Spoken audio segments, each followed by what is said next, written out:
കർത്താവായ യേശു ക്രിസ്തുവിൻ്റെ ധന്യതിരുനാമം വാഴ്ത്തപ്പെടുമാറാകട്ടെ. ഗ്രേസ് ടിവിയിലൂടെ ഈ സന്ദേശം ശ്രവിക്കുന്ന എല്ലാ പ്രിയപ്പെട്ടവർക്കും യേശു ക്രിസ്തുവിൻ്റെ നാമത്തിൽ വന്ദനത്തെ അറിയിക്കുകയാണ്. അല്പസമയം ദൈവവചനം നിങ്ങളുമായി പങ്കുവെക്കുവാൻ ലഭിച്ച ഈ അവസരത്തിനെ ഓർത്ത് ദൈവത്തെ സ്തുതിക്കുന്നു. കർത്താവിന് സകല മഹത്വവും മാനവും അർപ്പിച്ചുകൊണ്ട് അല്പസമയത്തെ ചിന്തയ്ക്ക് വേണ്ടി ഞാനൊരു വാക്യം ഇവിടെ പ്രാരംഭത്തിൽ വായിക്കുവാൻ കർത്താവിന് ശരണപ്പെടുകയാണ്. ദൈവത്തെ അന്വേഷിക്കുന്ന ഒരു സമയമുണ്ട്. ദൈവത്തെ അന്വേഷിച്ച ഒരു മനുഷ്യൻ്റെ ജീവിതത്തിലെ 2 കാലഘട്ടങ്ങളിലൂടെയാണ് ഇന്നത്തെ ചിന്ത നമ്മൾ കൊണ്ടുപോകുന്നത്. 2 ദിനവൃത്താന്തങ്ങളുടെ പുസ്തകം 26-ാം അധ്യായം അതിൻ്റെ 5-ാമത്തെ വാക്യം വായിക്കുമ്പോൾ അതിങ്ങനെ കാണുന്നു: ദൈവഭയത്തിൽ അവനെ ഉപദേശിച്ചു വന്ന സെക്കറിയാവിൻ്റെ ആയുഷ്കാലത്ത് അവൻ ദൈവത്തെ അന്വേഷിച്ചു. അവൻ യഹോവയെ അന്വേഷിച്ച കാലത്തോളം ദൈവം അവന് അഭിവൃദ്ധി നൽകി. ഈ ദിനവൃത്താന്തങ്ങളുടെ പുസ്തകം നാം പഠിക്കുമ്പോൾ യഹൂദ ജനത്തിൻ്റെ രാജാവായിട്ട് കേവലം 16-ാമത്തെ വയസ്സിൽ രാജാവായ ഉസിയാവ് എന്ന് പറയുന്ന രാജാവിൻ്റെ ചരിത്രമാണ് ഈ 26-ാം അധ്യായം നാം പഠിക്കുമ്പോൾ മനസ്സിലാക്കുന്നത്. യഹൂദ ജനമൊക്കെയും 16 വയസ്സ് പ്രായമുള്ള ഉസിയാവെ കൂട്ടിക്കൊണ്ടുവന്ന് അവൻ്റെ അപ്പനായ അമസ്യാവിന് പകരം രാജാവാക്കി. രാജാവ് തൻ്റെ പിതാക്കന്മാരെ പോലെ നിദ്ര പ്രാപിച്ച ശേഷം ഏലോത്തിനെ പണിതതും അതിനെ യഹൂദായ്ക്ക് വീണ്ടുകൊണ്ടതും ഇവൻ തന്നെ. ഉസിയാവ് വാഴ്ച തുടങ്ങിയപ്പോൾ അവന് 16 വയസ്സായിരുന്നു. അവൻ 52 സംവത്സരം യെരൂശലേമിൽ വാണു. അവൻ്റെ അമ്മയ്ക്ക് യൊക്കോല്യ എന്നു പേർ. അവൾ യെരൂശലേംകാരത്തിയായിരുന്നു. അടുത്ത വാക്യം ഇങ്ങനെയാണ്: അവൻ തൻ്റെ അപ്പനായ അമസ്യാവ് ചെയ്തതുപോലെയൊക്കെയും യഹോവയ്ക്ക് പ്രസാദമുള്ളത് ചെയ്തു. ആ ഭാഗം വളരെ ചിന്തനീയമായൊരു ഭാഗമാണ്. അപ്പനായ അമസ്യാവ് ചെയ്തതുപോലെയൊക്കെയും യഹോവയ്ക്ക് പ്രസാദമായുള്ളത് ചെയ്ത ഒരു മകനാണ് ഉസിയാവ്. അപ്പം അവിടെ പറയുന്ന ഒരു ചരിത്രമുണ്ട്, അപ്പൻ്റെ ചരിത്രം. അമസ്യാവ് ദൈവത്തെ പ്രസാദിപ്പിച്ച് ജീവിച്ച ഒരു മനുഷ്യനാണ്. അതുകൊണ്ട് ഒട്ടും സംശയിക്കാതെ തന്നെ യഹൂദ ജനം അമസ്യാവിൻ്റെ കാലശേഷം ഉസിയാവിനെ ആ സ്ഥാനത്തേക്ക് കൊണ്ടുവരുവാൻ ഇടയായിട്ടുണ്ട്. ഉസിയാവും യഹോവയെ പ്രസാദിപ്പിക്കുവാൻ അവൻ്റെ ജീവിതം ഇടയായി. എന്നാൽ ഉസിയാവിൻ്റെ ജീവിതത്തിന് 2 കാലഘട്ടം ഈ പുസ്തകം പഠിക്കുമ്പോൾ, 26-ാം അധ്യായം പഠിക്കുമ്പോൾ നമുക്ക് കാണാൻ കഴിയും. അവിടെ പറയുന്ന ഒരു ഭാഗം ഇങ്ങനെയാണ്: അവൻ യഹോവയെ അന്വേഷിച്ച കാലത്തോളം അവന് യഹോവ സമൃദ്ധി നൽകി, അഭിവൃദ്ധി നൽകി, അവന് ഉയർച്ച നൽകി, അവനെ മാനിച്ചു. അവൻ എല്ലാവരാലും ബഹുമാനിക്കപ്പെട്ടവനും ആദരിക്കപ്പെട്ടവനുമായി തീർന്നു എന്നാണ് ചരിത്രം നമ്മെ പഠിപ്പിക്കുന്നത്. അപ്പൊ ആദ്യം ഈ 2 കാലഘട്ടം പഠിക്കുമ്പോൾ ആദ്യം ഉസിയാവിന്റെ ജീവിതത്തിലെ ആ നല്ല കാലഘട്ടം, ഒന്നും കൂടെ പറഞ്ഞാൽ ദൈവത്തെ അന്വേഷിച്ച സമയങ്ങൾ എങ്ങനെയായിരുന്നു, ദൈവവുമായിട്ടുള്ളവന്റെ ബന്ധം എന്ന് നമ്മളൊന്ന് ചിന്തിക്കുവാൻ ആഗ്രഹിക്കുക. ഒന്നാമതായിട്ട് നാം അവിടെ പഠിക്കുമ്പോൾ അവിടെ കാണുന്നത് ഇങ്ങനെയാണ്: അവനെ അന്വേഷിച്ചിടത്തോളം, ദൈവത്തെ അന്വേഷിച്ചിടത്തോളം കാലം അവൻ എന്ത് ചെയ്തു? അവന് അഭിവൃദ്ധി വരുത്തി, ഉയർച്ച വരുത്തി. അതിൻ്റെ അർത്ഥം ഒരു നന്മയുടെ കാലഘട്ടം ഉസിയാവിൻ്റെ ജീവിതത്തിലുണ്ടായിരുന്നു. അനുഗ്രഹത്തിൻ്റെ ഒരു കാലഘട്ടം ഉസിയാവിൻ്റെ ജീവിതത്തിൽ കടന്നു വന്നു. അതുകൊണ്ട് അവൻ ലജ്ജിച്ചു പോകാൻ ഇട വന്നില്ല. ഒരു സമൃദ്ധി അവൻ്റെ ജീവിതത്തിലേക്ക് വെളിപ്പെട്ടു വന്നു. അവൻ അനുഗ്രഹിക്കപ്പെട്ടവനായിട്ടു.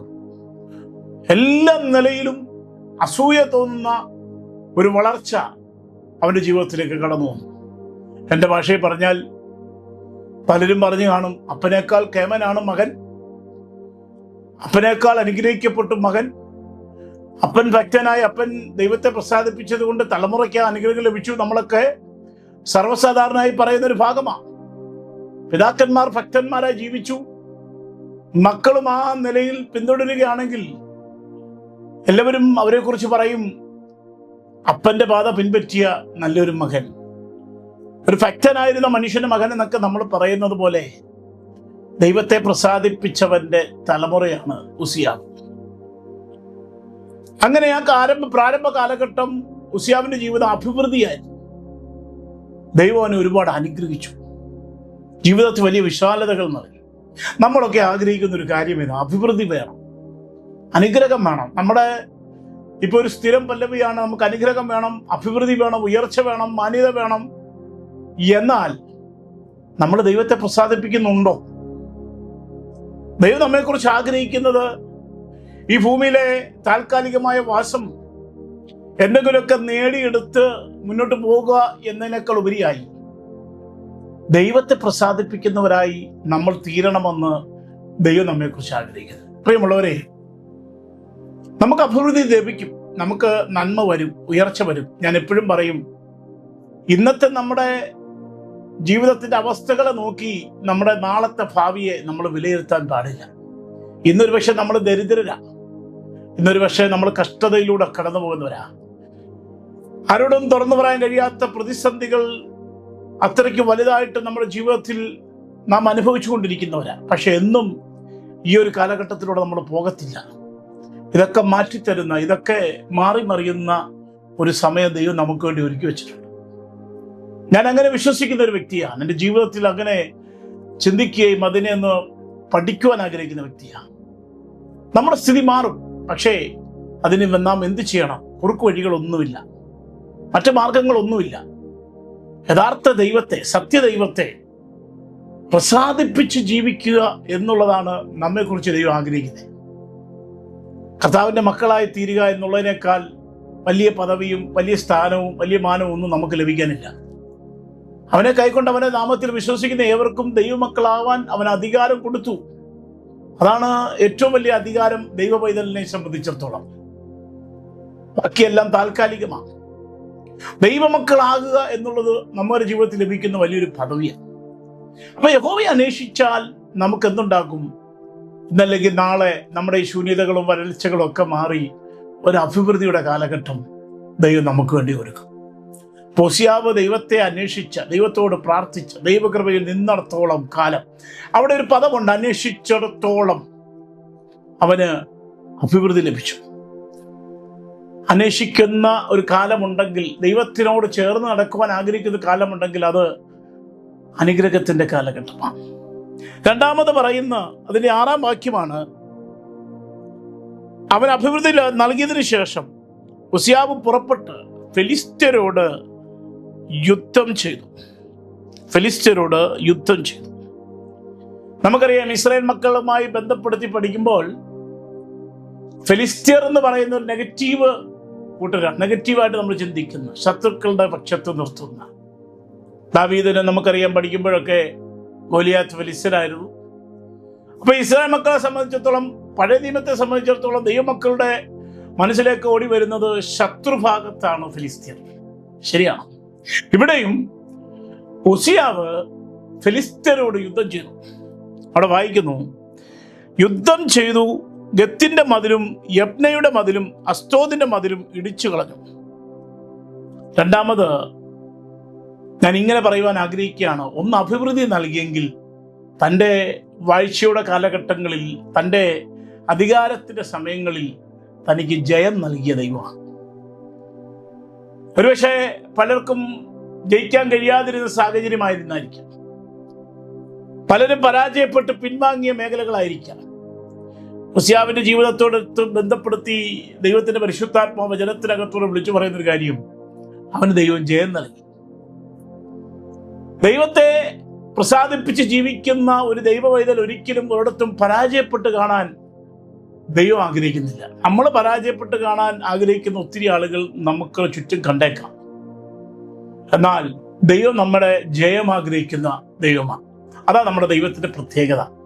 ദൈവഭക്തനായി ജീവിക്കുന്ന, ദൈവത്തെ പ്രസാദിപ്പിക്കുന്ന ഒരു മനുഷ്യൻ ഒരിക്കലും പരാജയപ്പെടാൻ ആഗ്രഹിക്കുന്നില്ല ദൈവം. നമ്മൾ ജയിക്കാൻ വേണ്ടി ദൈവം നമ്മുടെ കൂടെ നിൽക്കും. കാരണം നാം ദൈവത്തോട് കൂടെ ആയതുകൊണ്ട്. ദൈവ വഴി വിട്ടുപോയാൽ നമ്മൾ പരാജയപ്പെടും. എല്ലാത്തിനും ഒരു മറുവശമുണ്ട്. ദൈവത്തെ തള്ളിപ്പറഞ്ഞാൽ നാം പരാജയപ്പെടും. എന്നാൽ ദൈവത്തോട് കൂടെ നിൽക്കുന്നിടത്തോളം കാലം നമുക്ക് ജയം നൽകാൻ ദൈവം നിർബന്ധിതനാകുകയാണ്. ഇവിടെ നോക്കിയേ, ഫെലിസ്ത്യരോട് യുദ്ധം ചെയ്തു ജയിച്ചു. എന്താണ് അവിടെ ചെയ്തത്? ചിലതൊക്കെ ഇടിച്ചു കളഞ്ഞു. ചില മതിലുകൾ, മുന്നോട്ടുള്ള യാത്രയ്ക്ക് തടസ്സമായി നിൽക്കുന്ന ചില കോട്ടകൾ മതിലുകൾ അവിടെ വായിക്കുന്നു. ഗത്തിന്റെ മതില്, യബ്നയുടെ മതില്, അസ്തോദിന്റെ മതിൽ എല്ലാം ഇടിച്ചു കളഞ്ഞു. ശത്രുവിന്റെ കോട്ടയ്ക്കകത്ത് കയറി അവന്റെ കോട്ടകളെ, അവന്റെ ഉയർന്നു നിൽക്കുന്ന മതിലുകൾ ഇടിച്ചു കളഞ്ഞു. ഈ ഭാഗം പറയുമ്പോൾ ഞാൻ വേഗത്തിൽ സങ്കീർത്തനത്തിലൂടെ ഒരു ഭാഗം നമ്മൾ സർവ്വസാധാരണമായി നമ്മൾ ചിന്തിക്കുന്ന, വായിച്ചാശ്വസിക്കുന്ന ഒരു ഭാഗം എനിക്ക് പ്രഹരിക്കാൻ പറ്റുന്നില്ല. ദിന്നാൻ ഞാൻ പട്ടക്കൂട്ടത്തിന്റെ നേരെ പാഞ്ഞു ചെല്ലും, എൻ്റെ ദൈവത്താൽ ഞാൻ മതിൽ ചാടി കിടക്കും. അപ്പോ ദൈവത്താൽ, അവിടെ ഒരു പദമാണ് ദൈവത്താൽ. അതിന്റെ അർത്ഥം ദൈവം എൻ്റെ കൂടെ ഉണ്ടെങ്കിൽ ഏത് പ്രതിസന്ധികളെയും എനിക്ക് തരണം ചെയ്യാൻ കഴിയും എന്നാണ് അതിന്റെ അർത്ഥം. ഇവിടെ നോക്കിയേ, ഇവിടെ എന്നാ പറയുന്നത്? എല്ലാം ഇടിച്ചു കളഞ്ഞു. ശത്രുവിന്റെ കോട്ടകളെ അവന്റെ കോട്ടയ്ക്കകത്ത് കയറി ഇടിച്ചു കളഞ്ഞു. അപ്പം പലരും തുടങ്ങി വെച്ചത് പരാജയപ്പെടുമ്പോൾ നമ്മൾ ജയിപ്പിക്കുന്ന ഒരു സമയമുണ്ട്. ആമേൻ. നമുക്കെതിരെ കെട്ടിപ്പൊക്കുന്ന മതിലുകൾ ദൈവം ഇടിച്ചു കളയാൻ ആഗ്രഹിക്കുകയാണ്. നമ്മുടെ മുമ്പിൽ തടസ്സമായി ഒന്നും നിൽപ്പാൻ ദൈവം ആഗ്രഹിക്കുന്നില്ല. മൂന്നാമത്തെ ചിന്ത, ഇടിച്ചു കളയുക മാത്രമല്ല ചെയ്തത്. 6-ാം വാക്യത്തിൽ തന്നെ അതിന്റെ അവസാന ഭാഗം വായിക്കുമ്പോൾ എല്ലാം ശരിയാണ്. അസ്തോദിന്റെ മതിൽ ഉൾപ്പെടെ ഇടിച്ചു കളഞ്ഞെങ്കിലും അടുത്ത് പറയുന്നു, അസ്തോദ് നാട്ടിലും ഫെലിസ്ത്യരുടെ ഇടയിലും പട്ടണങ്ങൾ പടർന്നു. സിറ്റികൾ പടർന്നു. സിറ്റികൾ, പട്ടണങ്ങൾ. ശത്രുവിന്റെ നാട്ടിൽ അവൻ എന്ത് ചെയ്തു? സ്വന്തം നാട്ടിലല്ല പണിത്, ശത്രുവിന്റെ നാട്ടിൽ പട്ടണങ്ങൾ പടർന്നു. ദൈവം ഉസിയാവിനെ കൊണ്ട് ചിലതൊക്കെ ചെയ്യിച്ചു. അവൻ പട്ടണങ്ങൾ പണിതത് സ്വന്തം നാട്ടിലല്ല.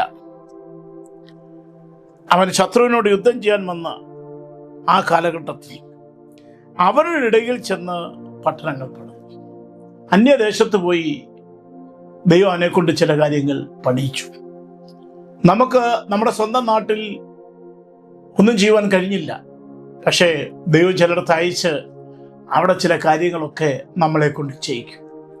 അപ്പോ പട്ടണങ്ങൾ എന്ത് ചെയ്തു? സിറ്റികൾ പണിയിച്ചു, മതിലുകൾ ഇടിച്ച് കളയിപ്പിച്ചു. എന്നാൽ ഫെലിസ്ത്യരുടെ ഇടയിലും അസ്തോദ്യരുടെ ഇടയിലും പട്ടണങ്ങൾ, മെഗാ സിറ്റികൾ എന്നൊക്കെ നമുക്കവിടെ ചിന്തിക്കാം. നമ്മുടെ നാട്ടിലെ ഭാഷയെ പറഞ്ഞാൽ Kochi metro city, Trivandrum city എന്നൊക്കെ പറയുന്ന പോലെ വലിയ മെഗാ സിറ്റികളൊക്കെ, പട്ടണങ്ങൾ പണിതു. 16 വയസ്സുള്ളപ്പോൾ അധികാരം കൈ കിട്ടിയവൻ, ഒരുപക്ഷെ നമ്മള് ഈ കാലഘട്ടത്തിലാണെങ്കിൽ പലരും പറഞ്ഞേനെ, ഒരു കൊച്ചു പയ്യന്റെ കയ്യിൽ എന്തിനാ ഈ അധികാരം കൊടുത്തത്? അവനെ കൊണ്ട് എന്ത് ചെയ്യാൻ പറ്റും? അവനൊരു അറിയാമോ? കൊച്ചല്ലേ, ബാല്യക്കാരനല്ലേ, ചെറിയ പ്രായമല്ലേ എന്നൊക്കെ ആളുകൾ പല കമന്റുകളും പറഞ്ഞേനെ. പക്ഷെ അപ്പനേക്കാൾ ക്ഷേമത്തോടെ, ക്ഷേമനായി, മിടുക്കനായി ഏൽപ്പിച്ച കാര്യങ്ങളൊക്കെ ചെയ്യാൻ ഉസിയാവിനെ കഴിഞ്ഞു. കാരണം അവൻ ദൈവത്തെ പ്രസാദിപ്പിച്ചു. അവസാനമായി നാം ചിന്തിക്കുമ്പോൾ മനസ്സിലാക്കേണ്ട കാര്യം, അവന്റെ ആദ്യത്തെ കാലഘട്ടം ഞാൻ പറഞ്ഞു, ആമുഖത്തിൽ ഞാൻ പറഞ്ഞത് 2 കാലഘട്ടമായിരുന്നു. ഒന്നാമത്തെ കാലഘട്ടത്തിന്റെ അവസാന ഭാഗം, അവൻ ദൈവത്തെ പ്രസാദിപ്പിച്ച് ജീവിച്ചിരുന്ന കാലഘട്ടത്തിന്റെ അവസാന ഭാഗം, അതിന്റെ 15-ാം വാക്യം, 26-ന്റെ 15-ാം വാക്യം വായിക്കുമ്പോൾ, അവൻ അസ്ത്രങ്ങളും വലിയ കല്ലുകളും പ്രയോഗിപ്പാൻ ഗോപുരങ്ങളുടെയും കൊത്തളങ്ങളുടെ മേൽ വയ്ക്കേണ്ടതിനും കൗശലപ്പണിക്കാർ സങ്കല്പിച്ച യന്ത്രങ്ങൾ യെരൂശലേമിൽ തീർപ്പിച്ചു. അവൻ പ്രബലനായി തീരുവാൻ തക്കവണ്ണം അതിശയമായി അവന് സഹായം ലഭിച്ചതുകൊണ്ട് അവന്റെ സ്തുതി ബഹുദൂരം പരന്നു. 5-ാമത്, ദൈവത്തെ പ്രസാദിപ്പിച്ച് ജീവിച്ച ഉസിയാവിനെ ദൈവം പ്രബലനാക്കി, ബലവാനാക്കി. അവന്റെ നാട്ടിൽ മാത്രമല്ല, അവനെക്കുറിച്ചുള്ള കേട്ടുകേൾവി, അവന്റെ പേര് പ്രശസ്തമാകാൻ തുടങ്ങി. ഒരു രാജ്യത്തുനിന്ന് മറ്റൊരു രാജ്യത്തേക്ക്, അടുത്ത രാജ്യത്തുനിന്ന് മറ്റൊരു രാജ്യത്തേക്ക്, അങ്ങനെ അവൻ പ്രശസ്തിയുടെ കൊടുമുടിയിലേക്ക് അവൻ എത്തപ്പെട്ടു. അവൻ ബലവാനായി തീർന്നു. 16-ാം വാക്യം തുടങ്ങുന്നത് എങ്ങനെയാ? അവൻ ബലവാനായി തീർന്നു, പ്രബലനായി മാറി. പലരും അസൂയയുടെ കണ്ണുകളോടെ ഉസിയാവിന്റെ വളർച്ചയെ വീക്ഷിക്കുന്ന ഒരു കാലഘട്ടം. എന്നാൽ 4 കാലഘട്ടമാണ്, 4 കാര്യങ്ങളാണ് നമ്മളിവിടെ ചിന്തിച്ച്. ഒന്നാമത്തെ, അവന്റെ ജീവിതത്തിൽ ഒന്നാമത്തെ ഘട്ടത്തില്, ഒന്ന്, ദൈവത്തെ പ്രസാദിപ്പിച്ചത് കൊണ്ട് ദൈവം അവന് അഭിവൃദ്ധി നൽകി. 2, ദൈവം അവന് ജയം കൊടുത്തു, ഇടിച്ചു കളഞ്ഞതിന്റെ എല്ലാം ഇടിച്ചു കളഞ്ഞ് ജയിപ്പിച്ചു. 3, ശത്രുക്കളുടെ ഇടയിൽ പോയി പട്ടണങ്ങളെ പണിതു. 4-മത്തേത് കാര്യം, അവൻ ബലവാനായി മാറി. അവനെ ദൈവം ബലവാനാക്കി, പ്രബലനാക്കി. അതുകൊണ്ട് എന്തുണ്ടായി?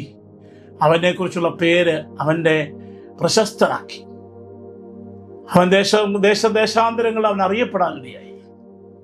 അവൻ്റെ സ്തുതി ബഹുദൂരം പരന്നു എന്നാണ് ആ 15 വാക്യം അവസാനിപ്പിക്കുമ്പോൾ നമുക്ക് കാണാൻ കഴിയുന്നത്. എന്നാൽ ഒരു കാര്യം കൂടെ, ആദ്യത്തെ 15 വാക്യങ്ങൾ വായിക്കുമ്പോഴെല്ലാം ഉസ്യാവിനെ കുറിച്ച് നല്ല കാര്യങ്ങൾ അവിടെ പറയുമ്പോഴും ഏതൊരു മനുഷ്യന്റെ ജീവിതത്തിലും പിശാച് കൊണ്ടുവരുന്ന വലിയൊരു ആയുധമാണ് നിഗളം. ഒരാത്മീയനെ തകർത്ത് കളയുന്ന, കൃപാവരത്തോടെ നിന്ന് കർത്താവിനെ ശുശ്രൂഷിക്കുന്നവനെ ഒരു നിമിഷം കൊണ്ട് നശിപ്പിച്ച് കളയുന്നു. ലോകം മുഴുവൻ അറിയപ്പെടുന്ന അഭിഷിക്ത ഗണങ്ങളെ, വിശ്വാസി സമൂഹത്തെ സെക്കൻഡുകൾ കൊണ്ട് അവരുടെ ജീവിതത്തെ തകർത്ത് കളയുന്ന വലിയൊരു ആയുധം പിശാച് കൊണ്ടുവരുന്ന നിഗളം. 16 വാക്യം വായിക്കുന്നത്, എന്നാൽ അവൻ ബലവാനായി തീർന്നപ്പോൾ അവൻ്റെ ഹൃദയം അവൻ്റെ നാശത്തിനായിട്ട് നിഗളിച്ചു. ഉസ്യാവിനെ കുറിച്ച് അടുത്ത ഭാഗം പറയുക. നമ്മളെക്കുറിച്ചൊക്കെ ആൾക്കാർ നല്ല കാര്യങ്ങൾ പറയുന്നത് കേൾക്കാൻ നമ്മൾ ആഗ്രഹിക്കുന്നു. എന്നാൽ ഉസ്യാവിനെ കുറിച്ച് വേദപുസ്തകം പറയുന്നു, അവൻ ബലവാനായി തീർന്നപ്പോൾ അവൻ്റെ ഹൃദയം അവൻ്റെ നാശത്തിനായിട്ട് നിഗളിച്ചു. ദൈവമക്കളെ, എന്നെ ദൈവം പഠിപ്പിച്ചൊരു കാര്യമുണ്ട്. ദൈവം നമ്മളെ മാനിക്കും. നമ്മുടെ കഴിവ് കൊണ്ടോ പാരമ്പര്യം നോക്കിയോ കുടുംബം നോക്കിയോ ഒന്നുമല്ല ദൈവം നമ്മെ അനുഗ്രഹിക്കുക. നമ്മളൊന്നുമല്ല, സാധുക്കളാണ്. എന്നാൽ നമ്മൾ ദൈവത്തിൻ്റെ കൃപയിലേക്ക് വന്നപ്പോൾ ദൈവം നമ്മളെ ഓർത്തതാ. നമ്മുടെ മേൽ ദൈവം കൃപ പകർന്നു, അഭിഷേകം പകർന്നു, ജ്ഞാനം നൽകി, വെളിപ്പാട് നൽകി, ദൈവത്തിന് വേണ്ടി സൂക്ഷിപ്പാൻ കൃപ നൽകി. ദൈവത്താൽ നമ്മൾ അറിയപ്പെടാൻ തുടങ്ങി. പക്ഷെ ഒരു കാര്യം ഓർക്കുക, ദൈവം തന്നതല്ലാതെ മറ്റൊന്നുമില്ലെന്ന് പറയാൻ നമുക്ക് കഴിയണം. പൗലോസ്ലീഹയുടെ വാക്കുകൾ നമ്മളൊന്ന് ശ്രദ്ധിച്ചാൽ, എനിക്കോ നമ്മുടെ കർത്താവായ യേശു ക്രിസ്തുവിന്റെ ക്രൂശിലല്ലാതെ പ്രശംസിപ്പാൻ ഇടവരരുത്. പൗലോസ്ലീഹ ആരാണെന്ന് വേദപുസ്തകം പഠിക്കുന്ന ഈ മക്കൾക്ക് എല്ലാവർക്കും അറിയാം. നിഗളിച്ചു പോകാതിരിപ്പാൻ ഒരു ശൂലം അദ്ദേഹത്തിന് ലഭിച്ചു, വെളിപ്പാടുകളുടെ ആധിക്യത്താൽ. പൗലോസിന്റെ വെളിപ്പാട് അത്ര ഘനമേറിയതായിരുന്നു. അതുകൊണ്ട് പ്രിയമുള്ളവരെ ശ്രദ്ധിക്കുക, എത്ര വലിയവരായാലും ശുശ്രൂഷയിൽ വളർന്നാലും വിശ്വാസത്തിൻ്റെ വിശുദ്ധിയിൽ നമ്മൾ മുമ്പിൽ നിൽക്കുമ്പോൾ ഒരു കാര്യം ചിന്തിക്കുക, ഹൃദയത്തിൽ നിഗളം കയറിയാൽ നമ്മുടെ നാശം ആരംഭിക്കും, പരാജയം ആരംഭിക്കും. അപ്പോൾ ഞാൻ ഈ സന്ദേശത്തിൻ്റെ സമാപനത്തിലേക്ക് വരുമ്പോൾ, ഉസ്യാവ് എന്ത് ചെയ്തു? അവൻ തന്നെ ദൈവമായ യഹോവയോട് കുറ്റം ചെയ്തു. അവനെക്കുറിച്ച് പറയുന്നു, കുറ്റം ചെയ്തു. ധൂപപീഠത്തിന്മേൽ ധൂപം കാട്ടുവാൻ യഹോവയുടെ ആലയത്തിൽ ചെന്നു. അവിടെ വായിക്കുന്ന, യഹോവയുടെ ആലയത്തിൽ അസരിയ പുരോഹിതനും അവനോടുകൂടെ ധൈര്യശാലികളായ യഹോവയുടെ 80 പുരോഹിതന്മാരും അവൻ്റെ പിന്നാലെ അകത്തിയ ഉസ്യ രാജാവിനോട് പറയുന്നൊരു കാര്യമുണ്ട്, ഉസ്യാവേ, യഹോവയ്ക്ക് ധൂപം കാട്ടുന്നത് നിനക്ക് വിഹിതമല്ല. നിന്നെ ഏൽപ്പിച്ചത് രാജ്യത്തെ ഭരിക്കാനാ. ധൂപം കാട്ടുന്ന ശുശ്രൂഷ രാജാവിനുള്ളതല്ല, പുരോഹിതന്മാർക്കുള്ളതാ. പക്ഷേ അത് ചെവി കൊള്ളാതെ ഉസ്യാവ് എന്ത് ചെയ്തു? ആലയത്തിൽ കയറി ആ ധൂപം കാട്ടുന്ന ശുശ്രൂഷയ്ക്ക് മുമ്പിൽ നിൽക്കുവാനിടയായി. അതുകൊണ്ട് എന്തു പറ്റി? അവൻ്റെ നെറ്റിമേൽ കുഷ്ഠം പൊങ്ങി എന്നാണ് വചനം വായിക്കുന്നത്. നല്ലൊരു കാലഘട്ടത്തിലൂടെ ദൈവത്തെ പ്രസാദിപ്പിച്ച് ജീവിച്ചിരുന്ന ഒരു മനുഷ്യൻ ഒരു സെക്കൻഡ് കൊണ്ട്, അല്ലെങ്കിൽ അവൻ്റെ ഹൃദയത്തിൽ നിഗളം എന്ന് പറയുന്ന ആ ഒരു പൈശാചിക വ്യാപാരം അകത്ത് കയറിയപ്പോൾ, നല്ലവനായി ജീവിച്ച് എല്ലാവരെ കൊണ്ടും നല്ലവനെന്ന് പറയിപ്പിച്ച് ഉസ്യാവിന്റെ വളർച്ചയിൽ അസൂയപ്പെട്ട, ഉസ്യാവിനെ പോലെ രാജാവിനെ ഒരു ഭരണാധികാരി കിട്ടിയതിൽ സന്തോഷിച്ച ജനങ്ങൾ അവരുടെ മുമ്പിൽ അവൻ അധപതിക്കുവാനിടയായി, പരാജയപ്പെടുവാനിടയായി, അവൻ നാശത്തിലേക്ക് പോകുവാനിടയായി, പരസ്യമായ അവൻ ശിക്ഷ ഏറ്റുവാങ്ങുവാനിടയായി.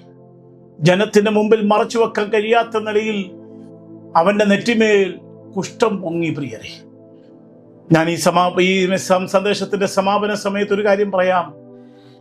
നമ്മുടെ ജീവിതത്തിൽ ദൈവത്തെ മറക്കരുത്. ദൈവത്തെ പ്രസാദിപ്പിച്ച് ജീവിച്ചാൽ, ദൈവത്തെ അനുസരിച്ച് ജീവിച്ചാൽ നമ്മുടെ ജീവിതത്തിന്റെ കാലഘട്ടം സമൃദ്ധിയുടെയും അഭിവൃദ്ധിയുടെയും ജയത്തിൻ്റെയും കാലഘട്ടമാണ്. ആർക്കും ചെയ്യാൻ കഴിയാത്ത കാര്യങ്ങൾ ദൈവം നമ്മളെ കൊണ്ട് ചെയ്യിക്കും.